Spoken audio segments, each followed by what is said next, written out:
Hey everybody, we have an Australian Labradoodle puppy litter update.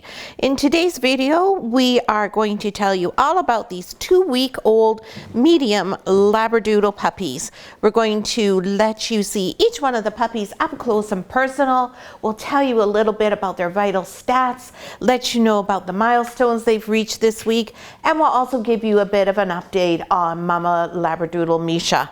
Hi, I'm Claire from Van Isle Labradoodles, and this is our Twisted Licorice litter.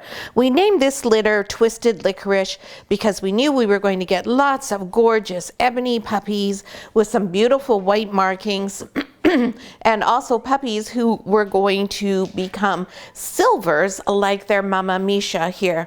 So Misha is down in our filming area. This is actually our puppy family room, and she's here with her puppies, and this is not where she normally is with her puppies. Normally she is up in the doodle den. So she's a little bit anxious about why we're here and what's going on and why we aren't in our normal spot. But because we have other puppies there in our doodle den, we wanted to film down here just so that everybody wasn't distracted and there wasn't a whole lot of other puppies trying to be the center and the star of the show. So these Labradoodle puppies are 2 weeks old, and Misha is doing a great job of being their mom. She's a fairly hands-off type of mom. She likes her puppies to have their independence, and she likes to have her freedoms. Don't you? Yes, you do. Misha is a very active dog, and she does like to be out and about quite a bit. So she's already quite happy to leave the puppies for longer periods of time than most moms do at this age. She comes out down the back with us, she runs around, she chases the ball, and she gets quite offended if she's excluded from that. So we don't want to have her doing too much, and we don't want her in too many different areas. We want to make sure that we keep her in a fairly limited geographic area to avoid the transmission of any possible germs that are coming to the babies. We also don't want her using up all sorts of energy running around, chasing the ball and doing the things she likes to do, as opposed to being focused on producing milk for the puppies.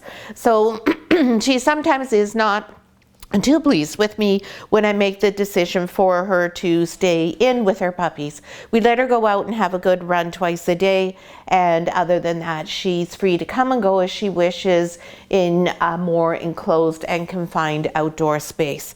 So that's what Misha's been up to. She's eating really well. She eats anything and everything that's put in front of her. She's a little bit thinner than I would like her to be. She enjoys eating a lot of raw food that is actually duck and goose and pork. Those are 3 nice high fat foods, and combined with lamb, which is also high fat. Those are the proteins we tend to focus on with her. Those are our frozen raw proteins, and then she also eats freeze-dried raw, and the freeze-dried raw is generally turkey. I also have it in duck goose, and a surf and turf, so that she has some fish in there as well. And in her freeze-dried chicken, there's also beef in terms of beef liver, and there's also fish in the sardine format. So that way she's getting a really good variety of different proteins, lots of fats, all the minerals that she needs, and the support for her while she's lactating. And then once a day, she also has a raw egg, a raw chicken egg.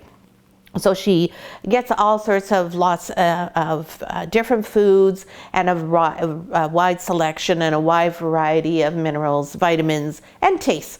And then she also eats quite a few chicken necks each day. Chicken necks are really good. They're actually a whole meal. If you're not lactating, they're a bonus meal if you are. And they provide, of course, all the extra calcium that a lactating girl needs. So that's what she has. No supplements at all. She will probably have a bit of goat's milk once her puppies go on to solid food, but that's still a couple of weeks away. So overall, she's doing quite nicely with the puppies. She has an area so she can remove herself from the puppies, and ever since they were born, she was quite happy to sleep separately from them. So she's much more of a type of mom who likes to be here and keep an eye on her puppies and attend to them if they need her, but not be there on a regular basis. So a bit different from some of our other moms. And you can see right now where she's sleeping. So this is sort of typical of what she does. She sleeps here separate from the babies. This is about the usual amount of distance she places between herself and the babies. And you can see they're all perfectly fine. They're all sleeping right now.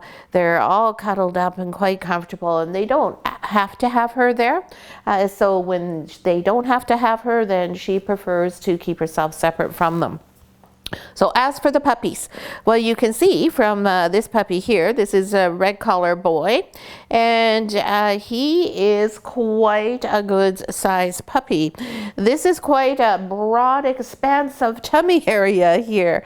He clearly is always very good at finding the #1 spot at the milk bar. He's quite a bit bigger than the other puppies, which we'll get to in a minute when we do their weights, but they all have these beautiful gleaming coats, all shiny. You can tell from the way that they're resting together when they're calm like this that they're all well fed. They're not lacking for anything.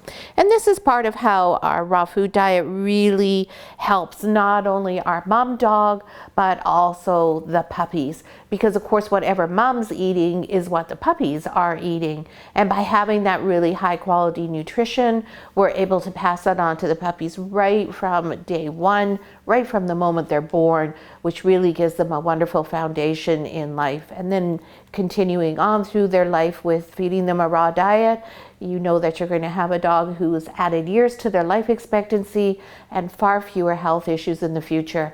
Raw food sometimes is a bit more expensive up front in terms of the cost as opposed to kibble, but you will more than save that extra cost as time goes on by not having to pay expensive vet bills, and also by being able to enjoy your dog's company for several years longer. Now for the puppies. Usually at week 2, the milestone that we're looking for is whether eyes are open. And not all the eyes are open here. We have lots of slits going on. We do have some open eyes. And because they're still asleep most of the time, we may not get to see them all, but we will hopefully see most of them.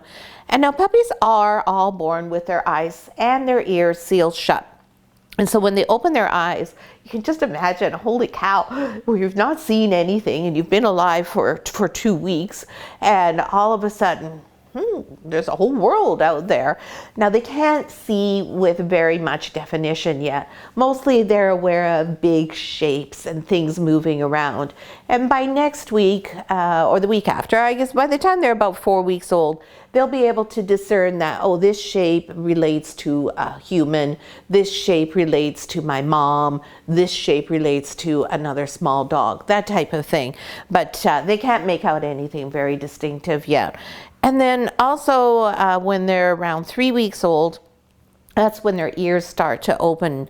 So mind-blowing input coming into the puppies, all sorts of stimulation, where you've been living in this cocoon where it's dark and you can't hear anything.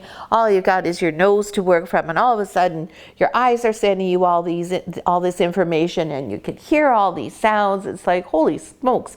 It's just incredible how much a puppy has to assimilate at such a young age and how well they can do it. So once their ears are open, this is when we start gently exposing them to different sounds so that they become more and more comfortable and that they become desensitized. This is step 1 in their socialization process, where we start making sure that they're comfortable with all sorts of different sounds. And we'll do things intentionally, like rattle on their X pen, clap when we're near them. we'll have the TV on, they'll watch sports, they'll listen to different types of music. And then once they're a little older, then we have playlists for them that are particular and specific sounds that we're desensitizing them to. But we start off with just gentle things like doing this, and sometimes we'll just speak in a slightly louder voice.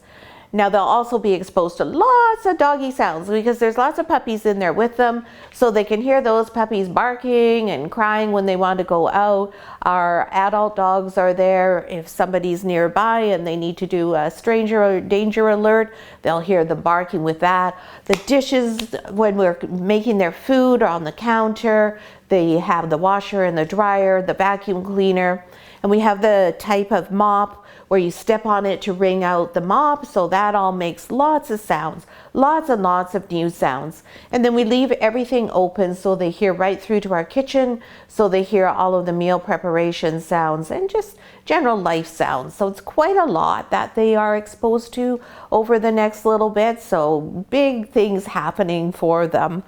So we will now take a look at each of the puppies, and we'll go through and see where they're at in terms of weight and whether they have gained or if their eyes are open or not. So the first puppy here is dark blue collar. Now dark blue collar, oh, he needs a little bit of a cleanup. Maybe Reynold, would you mind getting me a paper towel? So here we have, we'll see if Misha will do her job actually and clean dark blue up. So he had a little poop back there. The puppies are just getting to be the age where they can poop on their own, and the paper towels are right over on that table there. And Misha sometimes isn't right there when they do poop, so she missed this one, so we'll just get her to, thanks Reynold, to clean his little bum up there, and I'll just give him an extra swipe as well. So this is also a big stage of development for the puppies when they start to be able to eliminate on their own. It's an important phase in their growing up. And now that I'm working with him here with the paper towel, he's going to poop a little bit more, and now he's going to pee too. So we got a whole lot of bathroom going on here with this puppy. There we go. Oh, Misha says, yeah, you clean it up. Much better that you do it. There we go. Yeah, it's okay, Misha. I'll do it for you. Not to worry. All right. So there we go. There is Mr. Dark Blue Collar. Oh my goodness, the indignities of being on the YouTube channel while everyone's cleaning up your bum. And look at, we got him to open his eyes. So puppies are all born with their eyes blue, and then those eyes will change to a different color. So for these beautiful ebony puppies, they're going to turn to a very, very dark brown. And this little puppy is a gorgeous ebony with the little white highlights on his toes there, his really pretty little white goatee, just to set off his face. Beautiful head shape, really just exactly according to the Australian Labradoodle breed standard. Really just a really stunning example of what an Australian Labradoodle should look like. Beautiful gleaming coat. You can see he's got just the nicest body condition, and he's got those beautiful high set ears. What a little doll you are. And Mr. Dark Blue is 730 grams. So he is moving in fairly close to that 1 kilogram mark. Aren't you? Yeah. So we will still, of course, talk to them even though they can't hear us. And now you can see Misha's remembered that. Oh yeah, right. Part of my job is to keep these puppies cleaned, so I better go in and see if anyone else needs to be looked after. And we'll put Mr. Dark Blue Collar over there, see if he wants to nurse and if he needs any other attention from Mama Misha. Next puppy in this litter is our Bruiser, our biggest puppy in the litter, and that's Red Collar Boy. And as I said, this guy, holy cow, look at how big this puppy is at 2 weeks of age. This is a really chunky, squishy puppy with a beautiful full tummy. Oh my goodness. But it's not that he's fat and that he has a giant stomach. He's just built. This is one sturdy guy. And he too is this gorgeous gleaming ebony. He has the teeniest little shoot of white up there on the top of his head. And you can see in the lights here, he has gorgeous highlights. There's actually beautiful, beautiful, dark, dark mahogany streaks of color through him. Just a stunning color. Now, Misha It did a very similar thing. So she was ebony when she was born, and then her coat went to more of a almost chocolate looking coat, and then she silvered as she is now. So I suspect that this little guy might be following the same pattern as she did and turn into just a remarkably unique, beautiful, silvery kind of black Labradoodle puppy. So he too has little bits of white on his toes, oh yes, and white on his goatee, and he's not showing us his eyes. I'm thinking his eyes are not open yet, because he's certainly not wanting to show them to us, whether they are or they're not. And you'll never guess how much he weighs. He's 1.04 kilograms. He's over a kilogram at 2 weeks. That's just amazing. We don't usually have puppies that weigh that much. Our puppies are usually under a kilogram until they're at least 3 weeks old. So he is one heck of a puppy. Now don't be fooled though. That doesn't necessarily mean that he is going to stay the biggest puppy for life. He is going to perhaps end up stopping growing at quite such a rapid rate and be in the middle, or he could even end up being the smaller puppy in the litter. So in our dog Ripple's litter, oh, don't stand on your baby there, silly.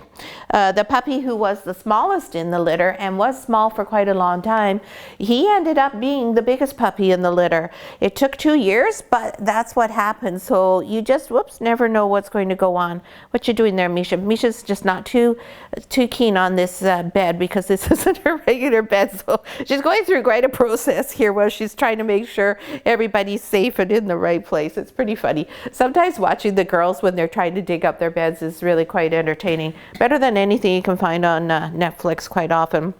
Next we have green collar. Excuse me.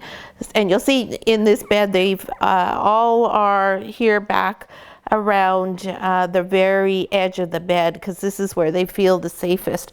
And also the bed is designed to accommodate them doing that, because this is what makes them feel like they're leaning right up against mom. Hello, Mr. Green, how are you? And Mr. Green collar, are you going to show us your eyes? No, no eyes open here yet.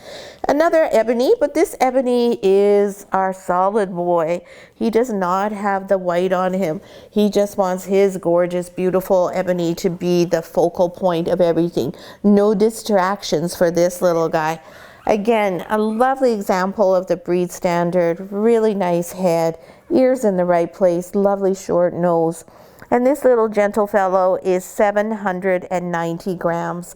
So just a nice size, a little bit more the size that I would have anticipated at this point, as opposed to the size that Red is. Okay, that's enough. You've got a blue collar over here. And sometimes when you have the girls and they're in a unfamiliar place, you just have to give them a little bit of an assist so that they settle down and don't get too worked up and excited about it. You can see Misha's fairly worked up about the whole thing here. The puppies are not so, oh, I need you still. The puppies are not so worried about everything, but Misha clearly is. We'll give her this toy, see if she can focus her energies on that instead. Next is light blue collar, and oh, you're dark blue. We don't want you because we already did you. So let's see if you want to go see Mummy. See if Mummy can focus on you for a little bit. Yeah, you I want to keep over here because I'm going to do you in a minute. Oh, I know. You don't like that plan, do you? No. Okay, sweetheart, come here. And look at this little one. Upside down, big stretch, showing the beautiful white underneath. And then you see that interesting bit of color there. No, I'll just get this puppy out. Come here, baby. There we go. There we go. Let's make sure light blue and mint are so similar. I just have to make sure I don't get them mixed up. Okay, that's mint. This is light blue. There, you stay there. We'll look at your beauty in a minute. There we go. Now we have Mr. Light Blue. This is the last boy in the litter. And he's got, well, this ebony with the beautiful goatee, little white tips on the toes, and a little bit of white on the chest there to show off that beautiful coat. And Mr. Light Blue is coming in at 830 grams. So he's a really good size too. Again, you can see that nicely proportioned body, just a nice, juicy, healthy puppy. really just so nicely put together. Yeah. There we go. I can put you over here with your brothers. So that's the 4 boys in the litter. In this litter, we had 4 boys. They were all born 1, 2, 3, 4 in a row. And then the girls were born. And I'm going to put you over here because you're a girl. Yeah, so we got to keep you all separated here. Next, we have light pink. Now, light pink is a beautiful sable puppy. This is our tiniest puppy in the litter. She's 610 grams. And let's see, are your eyes open, baby girl? Oh yeah, they're a little bit open, not quite all the way, but there's little slits there if you look closely. Hey, hi. Plus she's also a little bit sleepy because I interrupted your nap. Now this puppy, what color is this puppy? Oh, if you look at this puppy, you'd say, oh, she's kind of a reddy brown color. Well, she's black. She's a genetic black dog, and that's because she has a black nose. But this puppy is like Papa Cloud. She's a sable, and that's why she has all these really terrific different colors and markings. Just a gorgeous puppy. Lots of white flash, all sorts of interesting striations here, lots of different hues in the color. You can still see lots of the black in the center here down her spine. The black is, this is the sabling on her here. Pretty tail that's black, but it starts off with the fawn color. Just a really unique and different puppy. Sable is one of my favorite patterns just because every single puppy is different. So you never quite know what it's going to look like, but it's always strikingly beautiful. Just appropriate for the firstborn girl in the litter. So we put you over there with your bros, okay? Yeah. Next we have Mint, the one that I was thinking was light blue for a minute there. Hi, Mint. Mint is the one who was doing the upside down sleeping and showing off all of her pretty whiteness on her chest there. And now take a look at what we have going on here.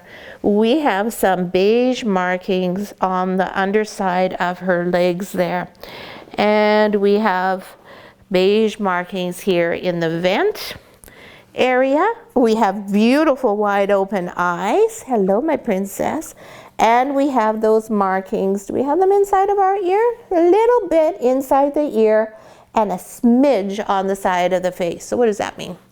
Well, that means this puppy is also a sable.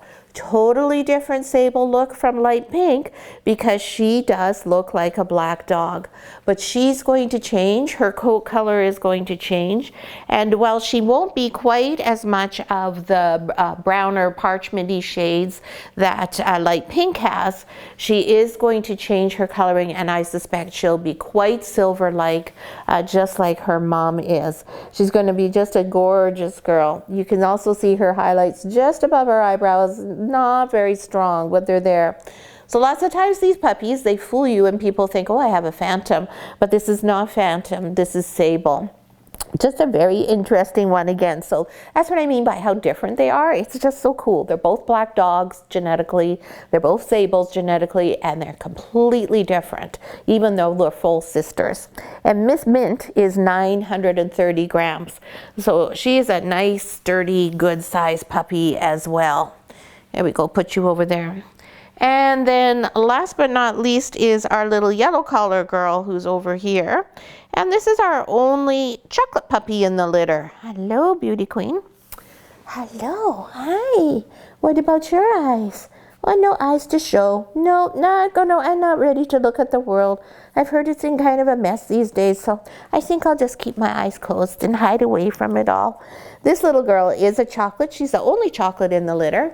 And even though both mom and dad are black, they both carry for chocolate. So if everything lines up, genetically speaking, then you can have chocolates. And statistically speaking, you would have primarily blacks, as we do, with about a 25% chocolate.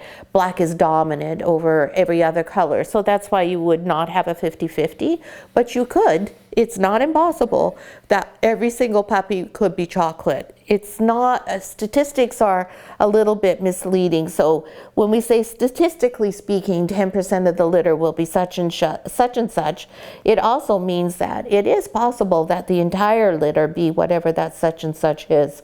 So this little girl is just a little sweetheart. She's 730 grams, really pretty. Again, lovely body condition, gleaming coat, lots of gorgeous highlights there, but no open eyes to share with us yet. No, she's just not going to look at the world yet. So that's all the puppies from our Licorice Twist litter.